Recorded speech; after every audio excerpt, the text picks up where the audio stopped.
dan kebesaran Tuhan, amin. Karena kita adalah umat pilihan-Nya. Puji Tuhan, saya persilahkan untuk duduk kembali. Satu bentar kita akan mendengarkan kebenaran firman Tuhan. Haleluya Yesus. Terima kasih Bapa. Kami mau nyatakan Tuhan, kami senantiasa ingin menyembah Engkau, mengenal pribadi-Mu Tuhan.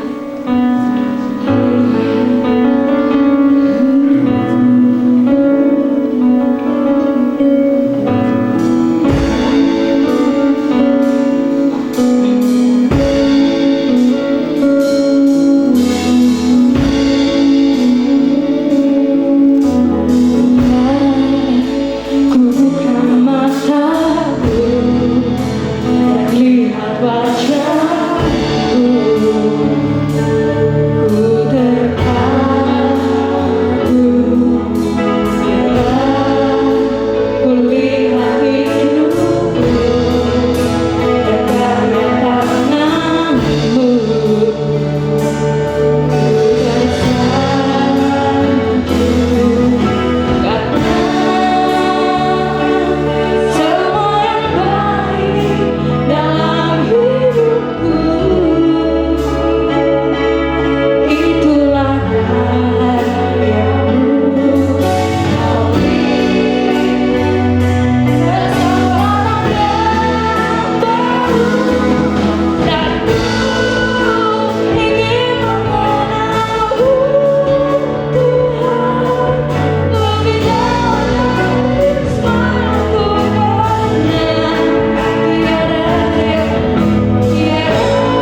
hamba-Mu.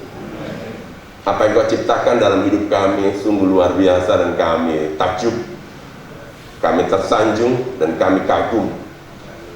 Apa yang Kau buat, segala sesuatu baik adanya. Pada pagi hari ini kami datang untuk mendengarkan firman Tuhan, karena kami percaya dari firman Tuhan itu saja kami akan mendapatkan sesuatu, kekuatan, kesembuhan, kelepasan, dan berkat. Terima kasih Bapa. Terima kasih kami mau dengar firman Tuhan. Biarlah Roh Kudus yang sudah ada di dalam pribadi kami masing-masing akan membuat kami mengerti dengan kekuatan kuasa darah Kristus yang sudah tercurah di dalam tubuh dan darah kami, akan membuat kami kuat dan membuat kami menang.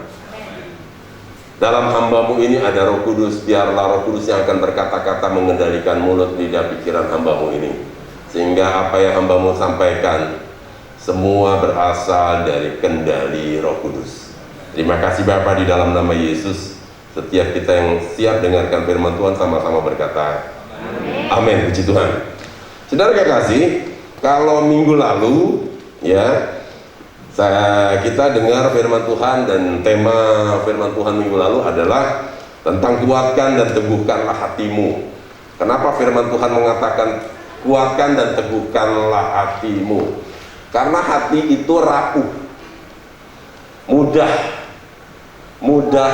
hancur, mudah sedih, ya, mudah juga untuk drop. Itu sebabnya. Tetapi sudah sebaliknya, di dalam hati itu juga akan terpancar kehidupan, kata firman Tuhan. Artinya apa? Segala sesuatu yang ada itu dimulai dari hati, dikendalikan dari hati, baik sesuatu yang buruk ataupun yang baik. Kita tahu ya, kenapa Tuhan bilang kuatkan dan teguhkan hatimu, supaya kita berusaha. Kalimat ini merupakan satu kalimat perintah. Teguhkan dan kuatkanlah hatimu. Jadi, kalau kalimat ini disampaikan kepada kita, tentunya hidup ini tidak melulu dalam kondisi baik, dalam kondisi stabil, dalam kondisi enak, dalam kondisi sehat, dalam kondisi tercukupi, ya. Kalau apa yang kita sebutkan, yang saya sebutkan tadi, itu hanya itu yang terjadi, maka nggak usah ada firman Tuhan ini teguhkan dan kuatkan. Ya, karena untuk teguh dan kuat dalam situasi yang baik terlalu mudah, ya. Tetapi juga tidak serta-merta begitu. Melalui harta dan kekayaan juga akan membuat kita bisa jatuh, ya. Dan firman Tuhan ini berlaku dalam dua situasi, baik keadaannya baik keadaannya tidak baik, ya. Dari hati akan terpancar, katanya, kehidupan. Tema pagi hari ini kita tahu, saudara, bagaimana hati itu rapuh, bagaimana hati itu tidak kuat, lemah, segala macam. Dan kita harus menguatkan, katanya, dalam situasi apapun. Sekarang, saudara kekasih, tema dari khotbah pagi hari ini adalah belajar menjaga hati. Kita sudah tahu bagaimana itu hati, ya. Kalau kita kuat, kalau hati itu kuat, hati itu bersuka cita, hati itu down, rapuh, patah hati, bagaimana akibatnya? Dan hari ini kita mau belajar dengan firman Tuhan dengan tema belajar menjaga hati. Menjaga hati yang bagaimana? Supaya tetap stabil. Minggu ini adalah minggu kedua untuk kita masuk di dalam tahun yang baru, 2022. Segala sesuatunya akan baru, ya, baru. Baik kesusahan juga baru, penderitaan baru akan masuk juga di 2022. Kesulitan baru, himpitan baru. Tahun yang lalu kita sudah lewati, tetapi tahun ini kita baru masuk, memulai sesuatu yang tidak mengenakan akan baru akan datang. Dan sesuatu yang tidak mengenakan itu, yang baru ini akan lebih parah dari kondisi situasi keadaan tahun-tahun lalu. Kesusahan tahun 2022 itu akan lebih dahsyat, itu akan lebih hebat. Lantas apa yang harus dilakukan oleh setiap orang Kristen, umat pilihan Allah? Menyerah begitu sajakah? Kesulitan akan semakin sulit, dunia ini semakin terpuruk, terperosok, semakin sulit, dan dunia akan semakin jahat. Dan apa yang dikatakan oleh firman Tuhan itu nggak bisa dibatalkan, sebab itu merupakan satu nubuat, pesan Tuhan bahwa akan terjadi masa-masa yang sulit di akhir zaman. Apa yang harus dilakukan oleh kita sebagai anak Tuhan? Memperkaya diri kah? Menyiapkan harta benda kah? Membeli aset-aset kah untuk menghadapi masa sulit itu? Tidak semua orang mempunyai kesempatan untuk memiliki, memperoleh, mencari kemampuan secara fisik, finansial. Lantas bagi orang-orang yang tidak punya uang, yang mungkin jabatannya tidak tinggi, usahanya begitu kecil, apakah hanya tinggal menunggu nasib? Ya sudah, semakin sulit, ya sudah nyerah aja daya, dan itu nggak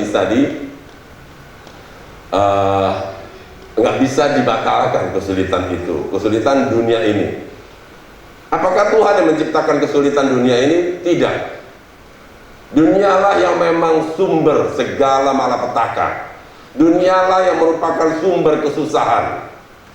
Ya, karena dosa manusia, maka segala sesuatu yang Tuhan ciptakan semuanya baik menjadi rusak. Bukan Tuhan yang menentukan segala sesuatu yang buruk di dunia ini. Karena dosa manusialah yang membuat segala sesuatu yang Tuhan ciptakan semua baik, yang tercatat di dalam Kejadian. Setiap Tuhan berkata jadilah, maka jadi, dan dilihat semuanya baik. Tetapi hancur semua, dirusak oleh dosa manusia. Dan kehancurannya semakin lama, kekuatan dunia ini, sesuatu yang diciptakan Tuhan baik, lambat laun semakin parah, semakin rusak, semakin rusak, semakin rusak. Dan kejahatan manusia itu pun semakin jahat di mata Tuhan.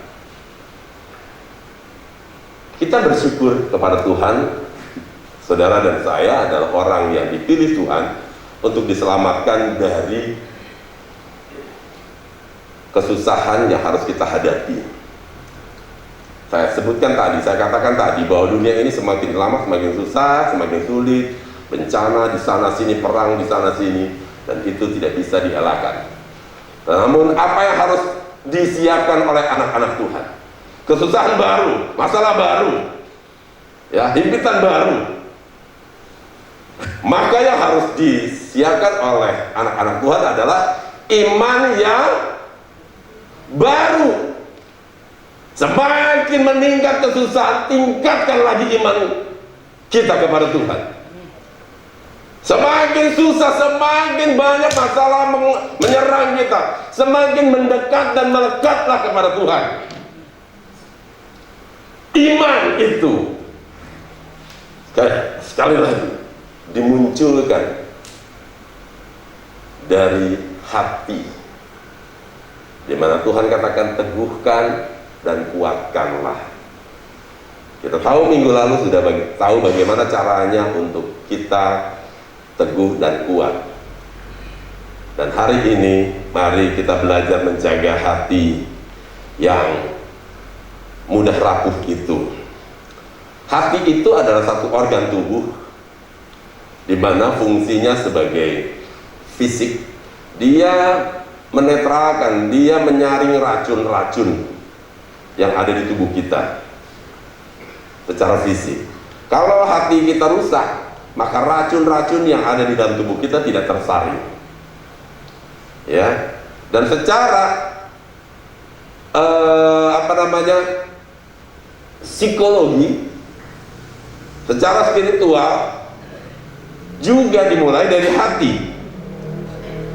Hati yang menimbulkan berbagai perasaan itu, saudara, baik perasaan negatif dan perasaan positif muncul di hati. Dan sekali lagi, hati itu rapuh. Ada orang yang mungkin melankolis, ya sedikit aja ada, baru lihat ini orang udah sedih, ya perasaannya, aduh, orang ngomong gitu, aduh tersentuh. Orang menegur dia baik-baik, dia tersentuh, dia mulai curiga. Orang nggak nanya dia juga curiga, dia sakit hati. Orang bicara agak keras, dia juga bisa tersinggung. Orang bicara lembut, dia juga bisa tersinggung. Ditanya salah, tersinggung. Nggak ditanya, tersinggung juga. Ya, benar ya? Kita sering ngalami gitu ya. Terus tanpa sesuatu tiba-tiba hati kita kok menjadi sedih gitu, pernah? Ya. Dan itu ditentukan oleh sirkulasi tubuh kita. Kadang yang namanya kadang sukacita jarang. Yang tiba-tiba menjadi sedih, ingin nangis, putus asa, ya. Terlebih ibu-ibu. Ya, kalau bapak-bapak sebenarnya tertutup oleh egoisnya. Ya, dia tidak mau menunjukkan kerapuhan, kelemahan hidupnya, hatinya. Dia munculkan, tapi sebenarnya di dalam hatinya sama juga hati manusia. Dan saudara kekasih, di dalam hati itu akan memunculkan sesuatu yang baik, yang negatif ataupun positif. Nah, saudara kekasih, dari hati itu akan memunculkan perbuatan atau tindakan. Tindakan ini adalah merupakan satu manifestasi dari keadaan hati. Kalau hati kita resah, ya keluarnya akan memancarkan wajah yang susah. Pernah nggak kita bisa melihat nih orang ini kayaknya orang lagi seperti orang susah gitu ya? Pernah ya? Kita tahu orang ini lagi susah. Kita tahu juga orang ini lagi gembira. Dari mana? Dari raut muka. Dan dari mana raut muka akan diekspresikan? Yaitu diekspresikan dari dalam hati yang susah ataupun senang. Sehingga ada juga di dalam satu seni yang disebut dengan seni musik. Seni musik itu adalah ekspresi dari hati yang dikeluarkan dalam perbuatan dia main musik. Ada seni suara, ekspresi dari dalam hati yang dikeluarkan melalui suara, dan kata-kata kalimatnya yang ditulis dalam kalimat lagu itu merupakan satu ekspresi dari dalam hati. Ya, begitu juga ujian-ujian ini begitu dalam sekali. Ini adalah ekspresi dari seorang pengarang itu. Nah, saudara kekasih, perbuatan adalah manifestasi dari isi hati. Semakin baik isi hati itu, maka semakin baik juga perbuatannya. Semakin buruk isi hati seseorang, maka akan muncul juga sesuatu yang buruk dalam perbuatannya.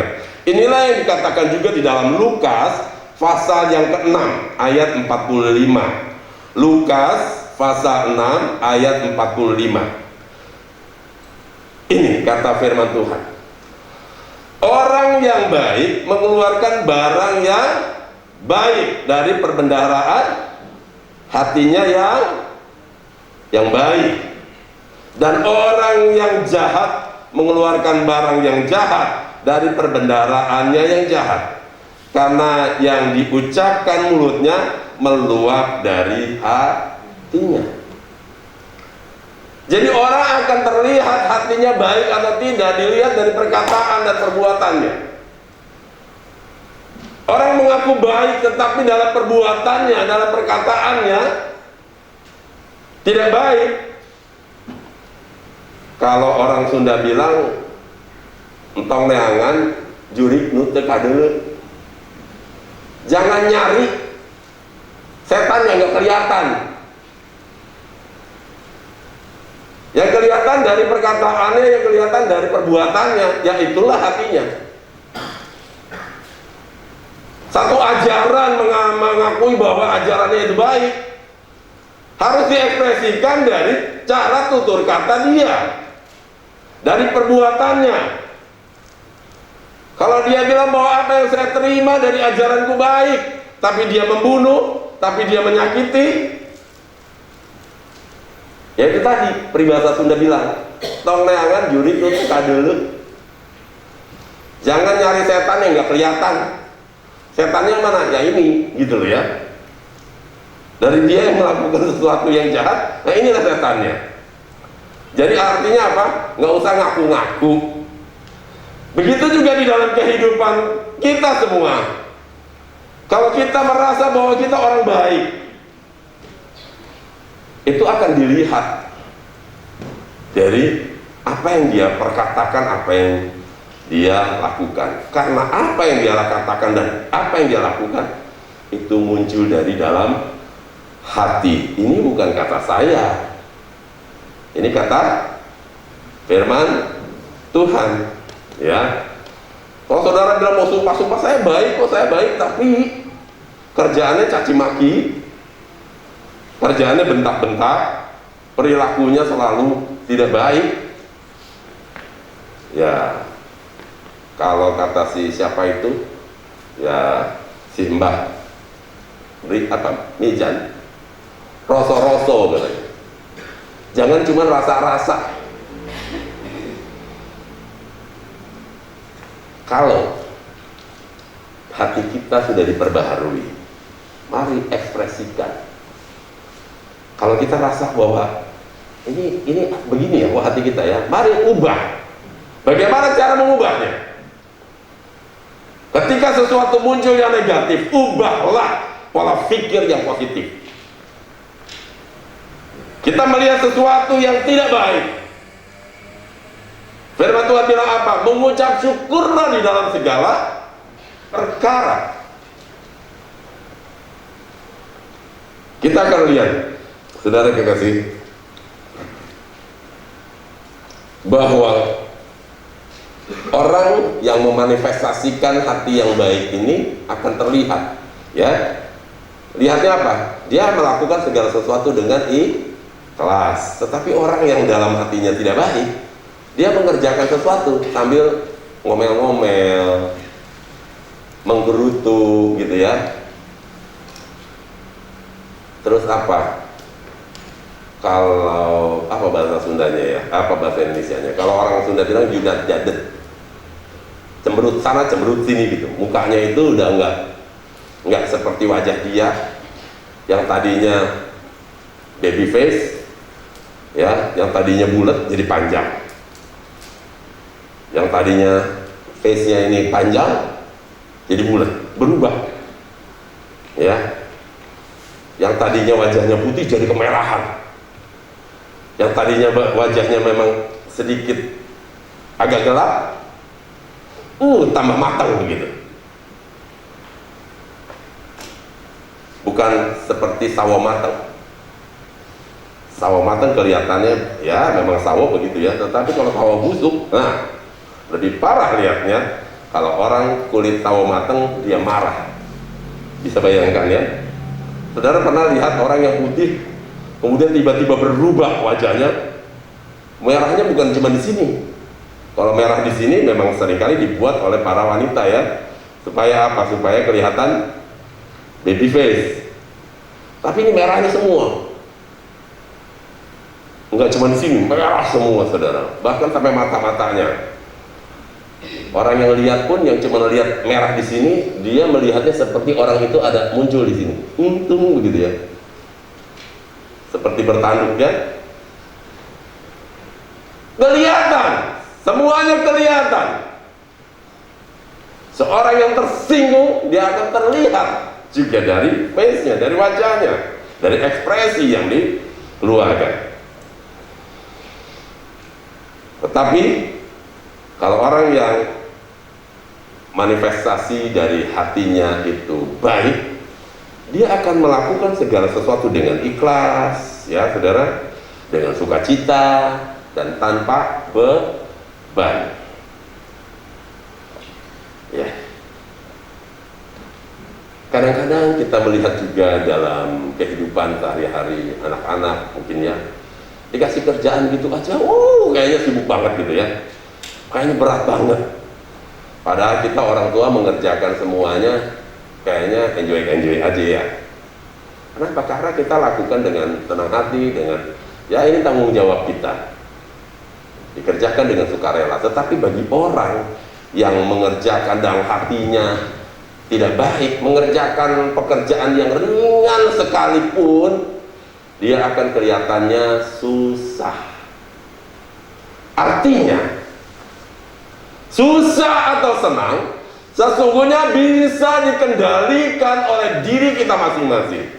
Bagaimana atau tergantung bagaimana saya dan saudara menyikapi segala sesuatu. Kita menyikapi sesuatu yang berat, kita akan bisa anggap itu ringan kalau hati kita beres. Tapi walaupun masalah itu begitu kecil, kalau hati kita nggak beres, kita akan merasa tertekan yang begitu hebat, seolah-olah masalah ini begitu berat. Bagaimana caranya, saudara kasih, untuk belajar memelihara, belajar mengendalikan, belajar menjaga hati yang rapuh itu. Ya, kita akan lihat di dalam Mazmur pasal 37 ayat yang ke-8. Mazmur 37 ayat yang ke-8. Berhentilah marah. Kalau kalimat ini berkata berhentilah marah, kira-kira orang ini lagi marah atau lagi nggak marah? Lagi marah. Artinya ketika sesuatu itu yang kita hadapi membuat kita marah dan mulai marah, caranya adalah menjaga hati itu berhenti. Jangan lanjutin. Cukup, sudah, jangan terusin. Ya. Dan katanya, tinggalkanlah panas hati. Lepasin panas hati itu. Jangan marah. Kalau jangan marah ini bicara orang lagi marah. Itu hanya membawa kepada kejahatan. Perhatikan, hati yang tadi itu bisa baik dan bisa tidak baik. Dia bisa memunculkan dua ekspresi. Dia akan bisa bermanifestasi, dan manifestasinya ini